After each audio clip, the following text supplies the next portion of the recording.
All right, it's a little windy out here, folks. So you're probably going to hear a lot of wind across the microphone, but these pepper trees on the rock that Laddie and I used to sit on were planted when I was about 9-10 years old. About the only trees that we planted at the site of the ranch house itself.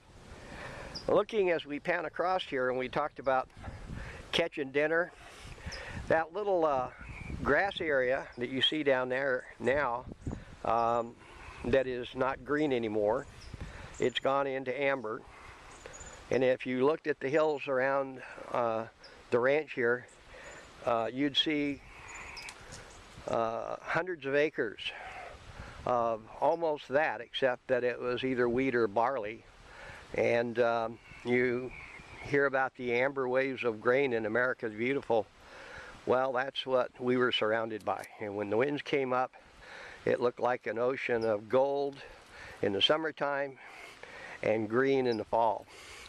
But anyway, down in that little flatland that you see down there, the rabbits would come up to feed and then go down into the creek to drink water. And then at dusk, they would all congregate and have their meeting.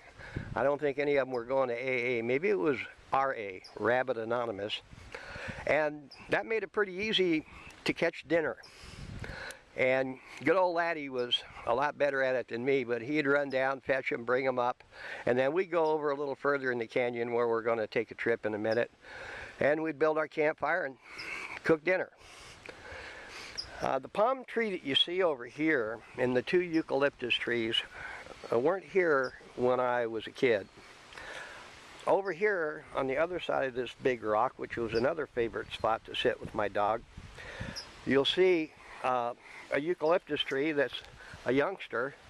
So apparently the original seedling that it came from is gone now. If you look real close, and I'm going to kind of zoom in a little, right below that you're going to see a little rock ledge, and that's where I used to sit and write my great American novels with an old, probably pre-World War II typewriter. And just on the other side of that rock ledge was an old miner's shack that had collapsed, and the treasures that were to be found there. The rocks immediately to your left of that eucalyptus tree, we call that rattlesnake rock. That was a favorite habitat for, you name it, it lived there. And the reason for it, there were a lot of lizards. And rattlesnakes love to eat lizards.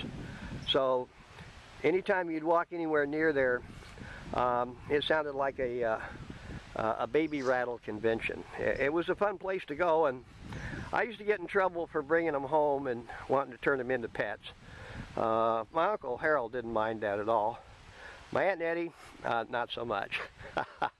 You'll see the squirrels over there crawling around, which tells me that the rattlesnakes are probably not around anymore. Now, I never was much at eating squirrel, but we could sit here with the rifle and pick them off. And some of the hunter friends we used to have that came in from Orange County and whatnot to hunt, they used to sit here and pick off squirrels and have a great time. I don't know why they like squirrel meat so much. It must come from the Ozarks or something. So, seeing squirrels walking around over there, I guess my pet rattlesnakes are gone.